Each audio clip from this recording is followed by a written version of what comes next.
Das, the President of AIPA and the President of this meeting, Comrade J. Gurumurthy, the Vice President of AIA, the senior leader of our movement, Comrade K. Benugopal, Bakchida, Comrade Subbarao,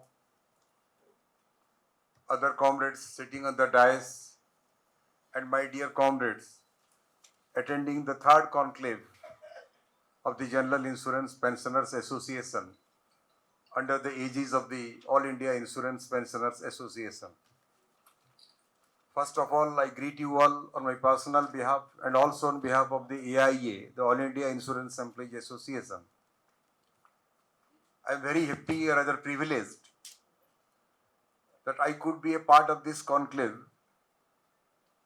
and listening to the outstanding presentation of Comrade J. Gurumurthy. I feel that we all are enlightened and illuminated, and definitely all of us will have a better appreciation of the issues and the challenges confronting us, and having a proper and better appreciation of the issues involved. I think it will be easier for us to frame the contours of our struggle in the days to come. Comrade Gurumurthy was very right. In the early part of his deliberations, he told, we are living in the most difficult times in our living memory. Why he says we are living in the most difficult times in our living memory? I think those from the Hindi-speaking belt, you would have read the famous poet Rahat Indori. He told a couple of beautiful lines some time back before passing away. And maybe he wanted to describe the times we are living in. And he says, झूठों ने झूठों से कहा कि सच बोलो, सरकारी ऐलान हुआ है कि सच बोलो।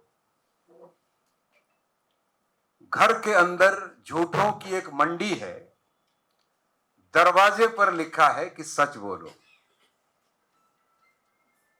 For those comrades who are from the southern part of India, one bunch of liars, it advises another bunch of liars that it's time to tell truth and truth alone. And then he goes on to say, there is a directive issued by the government that you have to tell the truth, nothing but the truth.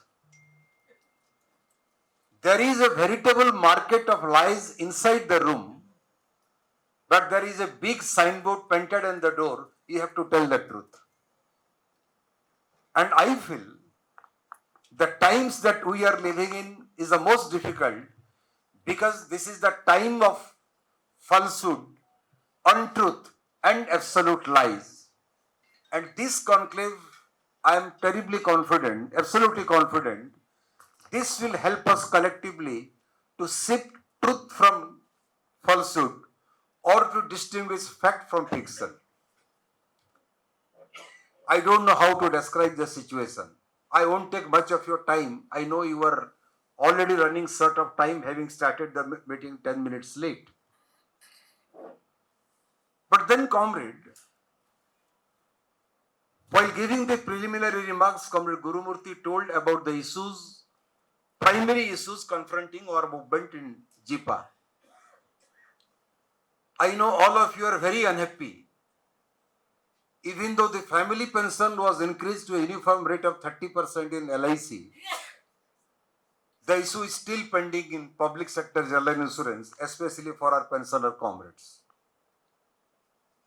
The organization of the existing employees, in-service employees, AIA, we are equally unhappy, we are equally agitated over this pending issue in public sector general insurance companies. We are also equally agitated over the issue of the long pending demand of updation of pension. And what a coincidence, while we are demanding updation of pension, or the basic issue of payment of family pension at a uniform rate of 30%, we fail to understand as to why the benefit is being denied to our family pensioners in public sector general insurance industry when the same benefit has already been given to our comrades in public sector banks, RBI, and as well as the institution I come from, the Life Insurance Corporation of India. There is no reason.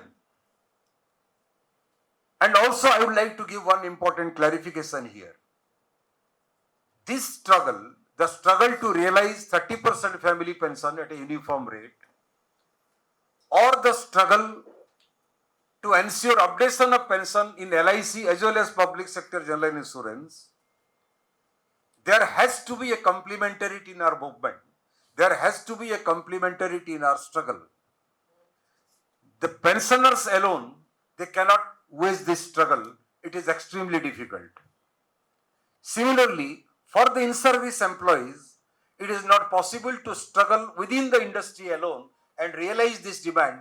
A broad-based political struggle is needed where the pensioners of the industry as well as the in-service employees, they will have to march hand in hand with the, understanding that these demands are realizable. Why I feel that these demands are realizable, but these need to be backed by struggle.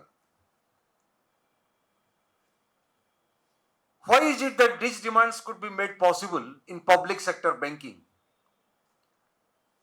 Without going into the functioning of public sector banking in the present context, I would just like you to be reminded of one important development.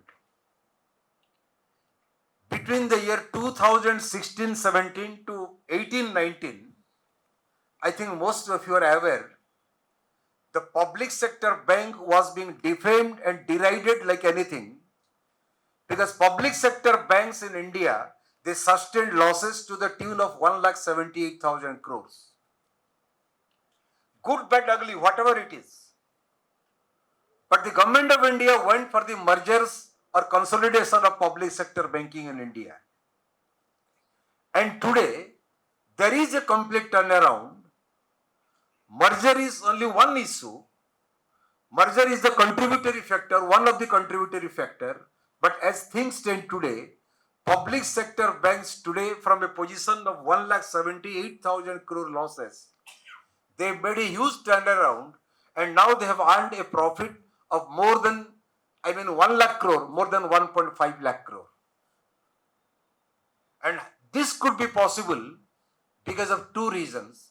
First, the merger or consolidation of public sector banking, and the second and bigger political reason was that the government itself contributed or recapitalized public sector banks to the tune of 3,10,000 crore.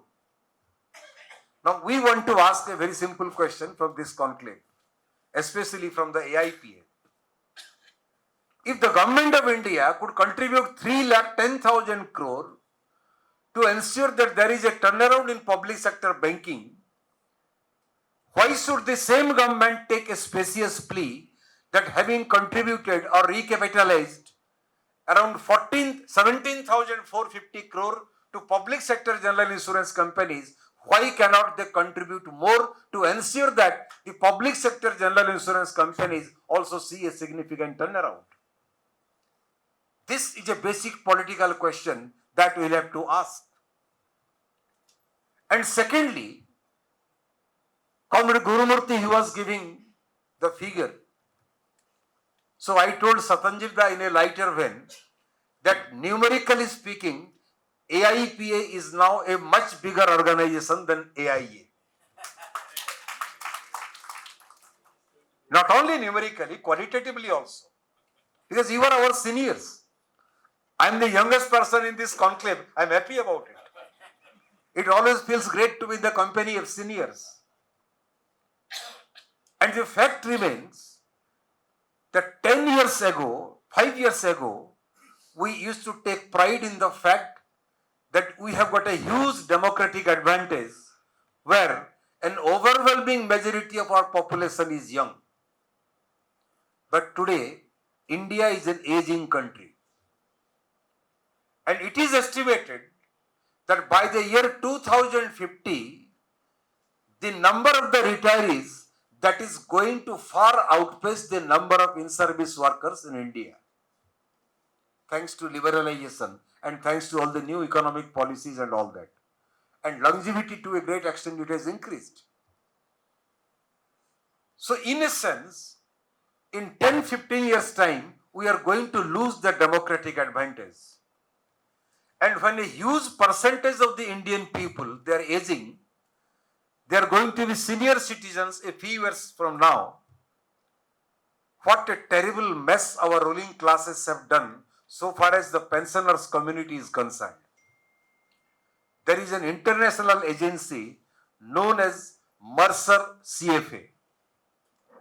Annually, they would conduct a study of the pension system of the entire world. And that is by far the most credible study in the world, which is known as the Mercer CFA Global Pension Index. Our rulers, they claim we have become the Vishwaguru. Today morning, early in the morning, before getting ready for this conclave, I was watching our Prime Minister speak.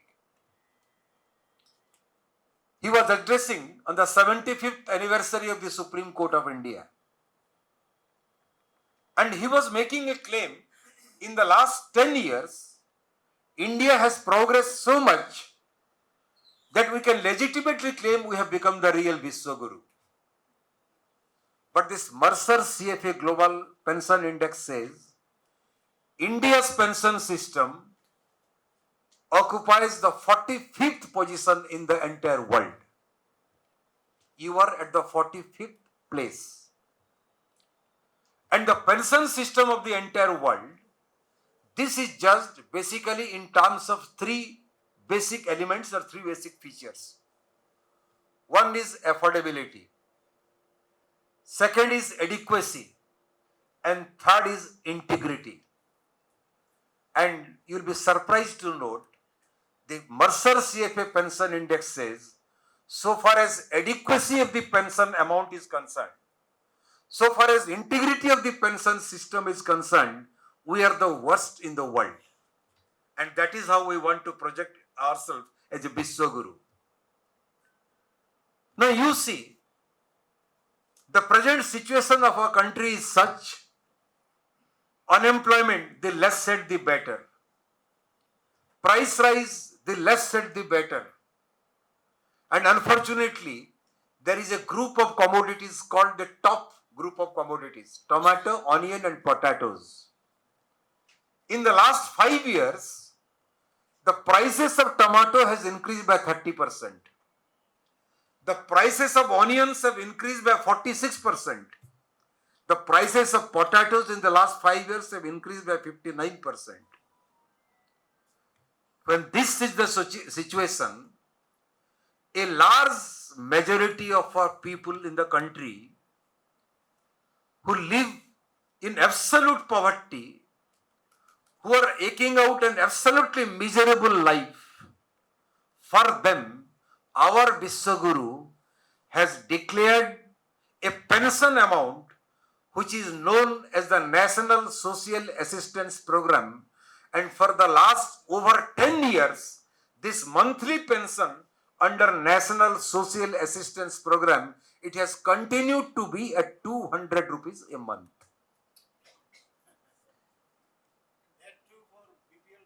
That too for BPL people. So you imagine what is the ideological position, what is the understanding of the ruling classes so far as the working people of this country is concerned. And I would like you to please appreciate, as Comrade Gurumurthy, he was making a fervent appeal. There are a large number of comrades here who retired as CMDs. There are a large number of comrades here who might have retired from class 4 in public sector general insurance. But all of us, I'll also be joining your ranks in 2.5 years time maybe. But now we belong to only one class, and that is the class of pensioners. And since we belong to the class of pensioners, and since the government of India today, it has got a deep-seated antipathy to the issues of the working people, particularly the pensioners, because there is no employer-employee relationship, there is no collective bargaining right, there is no formal trade union right for pensioners. The pensioners have been given a raw deal, especially during the last 10 years. So this time, from the AIA, we adopted a slightly different approach when we went for the wage negotiations. 1st August 2022, our wage negotiations were due. When the AIA submitted the Charter of Demands, we kept on telling the LIC management, the wage revision in the LIC should be settled on the basis of two parameters. Number one, the strength of the institution, that is the Life Insurance Corporation. And number two, the aspirations of the employees. And we know the aspirations of the employees have grown in tandem with the growth and prosperity of the institution. The LIC particularly, you will be happy to note, it started its humble journey with a mere equity capital of 5 crore. And today, even after the IPO, the LIC is commanding over an asset to the tune of more than 52 lakh 80,000 crore, nearly 53 lakh crores of rupees. And day before yesterday, because the equity capital of LIC has been now jerked up, it has been hiked. The LIC this year has given a dividend of over 6,000 crore, nearly 6,200 crore in one single financial year. So we took up the issue with the LIC management. We kept on telling, we kept on arguing, the wage revision should be settled in such a fashion that not only the salary of the employees or the in-service employees go up significantly, but once the employee retires, he joins the ranks of the pensioners. The basic pension of the employee or the pensioner should also be a substantial amount. And I am happy to share with you, I don't intend to make any comparison, but just for the sake of appreciation, I would like to place before you someone who joined the banking industry with me on the same date, receiving the same number of stagnation increments or all increments put together. The stage where I am situated now, my basic compared to my peer in the banking will be 45,000 more, so that my basic pension when I retire, this will be 22,500 more than my, friend or comrade in the public sector banking. That is why we have tried, that is how we have tried to address the question so far as the Life Insurance Corporation of India is concerned. But as I told you, when we demand wage revision for our existing employees in public sector general insurance employees, when we demand that the family pension in PSGI companies should be raised or should be paid at a uniform rate of 30% like it was done for LIC pensioners, when we demand that the benefit of updation should be given to LIC pensioners, to general insurance pensioners, when we raise a demand that all those employees who were forcefully made a part of the NPS architecture after 1st of April 2010, the management's contribution should be enhanced from 10 to 14%. The management as well as the government of India, the DFS, they have been singing the same tune. Where is the financial wherewithal? Where is the necessary finance to foot the bill? Our question is, if public sector bank could be given 3,10,000 crore, why not some amount of money could be given to provide additional capital to the public sector general insurance companies so that this demand could be met? We know this demands a bigger struggle. We know this demands a greater struggle because the government takes up the position they cannot recapitalize public sector general insurance companies just to make the payments of the in-service employees or to make the pension payments of the retirees. This is a standard argument under neoliberalism. But we know a large number of the employees not only in the financial sector, but also in the central government establishments, in the state government establishments, they are also on the path of struggle. Of course, it goes to the credit of the 2024 Lok Sabha elections, the 18th Lok Sabha elections. The government who has brought in the NPS by making a bombastic claim that they want to bring in reforms in the pension sector. It is the power of the people, it is the power of the ballot that forced the same government to have a rethink, and now they have started singing a different tune. They have come down from NPS to UPS. It is the result of the 18th Lok Sabha elections. It is the struggle of the people, combined struggle of the people, of which we are also a part. But then I must say, this is a battle half won. The EPS is but another avatar of the NPS.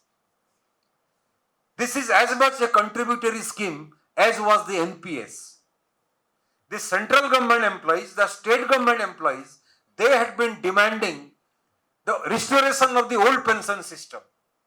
In public sector insurance company, we have been demanding of our managements, LIC and PSGI management, to revert back to the defined benefit scheme of the 1995 scheme.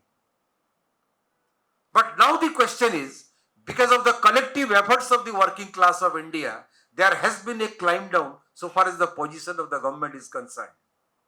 So still some bigger struggle are required to realize our long pending demands, like the improvement in the family pension, updation of pension, and then the enhancement of management's contribution from 10 to 14%. Two things I would put and finally conclude, comrade. I have come here to assure you on behalf of the All India Insurance Employees Association, we never treat the AIA and the AIPA as two separate entities. We believe the AIA and the AIPA, we belong to the joint family. And in this joint family, whatever benefits we have to secure, these benefits can only be secured only through a joint struggle of the joint family members. And the AIA assures you, I would like to assure you on behalf of the AIA will take up the struggle in right earnest. The existing in-service employees in general insurance, public sector general insurance companies, you must be aware, they are exploring all avenues to see to it that these demands are realized. Unfortunately, in terms of pensioners, we are the big brother in general insurance. But in terms of in-service employees, unfortunately, the AIA is not the big brother. In a lighter vein, I am saying big brother. I don't intend to be big brother. In terms of number, we are not the big brother in general insurance. So what we are trying to do is, we are trying to enlist the support of other unions also. And we are confident the way the standing committee of AIA in general insurance has been successful in roping in other unions, other constituents of the joint front, and the kind of response that we have been